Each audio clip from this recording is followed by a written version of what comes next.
ചത്തു കഴിഞ്ഞാലും പാമ്പുകൾക്ക് വിഷം വമിപ്പിക്കാൻ കഴിയുമെന്ന് കണ്ടെത്തൽ. മൂർഖനും ശംഖുവരയനും ചത്ത ശേഷവും 6 മണിക്കൂർ വരെ വിഷം വമിപ്പിക്കാൻ ശേഷിയുണ്ടെന്നാണ് കണ്ടെത്തലിൽ പറയുന്നത്.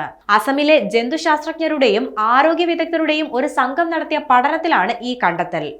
അന്താരാഷ്ട്ര ജേണലായ ഫ്രോണ്ടിയേഴ്സ് ഇൻ ട്രോപ്പിക്കൽ ഡിസീസിന്റെ ഏറ്റവും പുതിയ ലക്കത്തിൽ ഈ പഠനം പ്രസിദ്ധീകരിച്ചിട്ടുണ്ട്.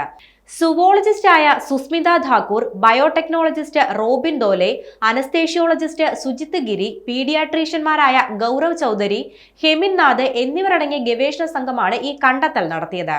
ചത്ത പാമ്പിന്റെ കടിയേറ്റ 3 സംഭവങ്ങളാണ് പഠനത്തിൽ പറയുന്നത്.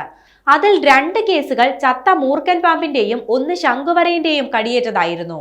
അസമിലാണ് ഈ 3 കേസും നടന്നത്.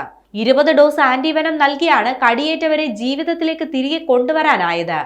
25 ദിവസത്തോളം ഇവർക്ക് ആശുപത്രിയിൽ ചികിത്സയിൽ കഴിയേണ്ടി വരികയും ചെയ്തു.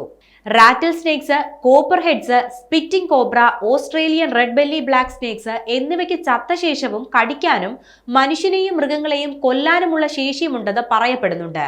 എന്നാൽ ചത്ത ശേഷവും കടിക്കാൻ മൂർഖനും ശംഖുവരയനും കഴിയുമെന്നാണ് അസമിലെ സംഭവങ്ങൾ തെളിയിക്കുന്നതെന്ന് ഗവേഷക സംഘത്തിലെ ഡോക്ടർ സുജിത് ഗിരി പറയുന്നുണ്ട്. ഉഷ്ണരക്തമുള്ള സസ്തനികളുടെ ജീവൻ നഷ്ടമാവുകയോ തലയെറുക്കപ്പെടുകയോ ചെയ്താൽ പരമാവധി 7 മിനിറ്റ് വരെ അവയുടെ തലച്ചോർ സജീവമായിരിക്കും. എന്നാൽ ഉഷ്ണരക്തവും സാവധാനത്തിൽ ഉപാപചയവുമുള്ള പാമ്പുകളുടെ തല വെട്ടിമാറ്റിയാൽ പോലും 4 മുതൽ 6 മണിക്കൂർ വരെ തലച്ചോർ ജീവനോടെ ഉണ്ടാകുമെന്നാണ് ഗവേഷകർ പറയുന്നത്. ഇങ്ങനെ വെട്ടിമാറ്റിയ തലയിൽ തൊടുമ്പോൾ പോലും അവ കടിക്കാനുള്ള സാധ്യതയുണ്ടെന്നും പഠനത്തിൽ പറയുന്നുണ്ട്.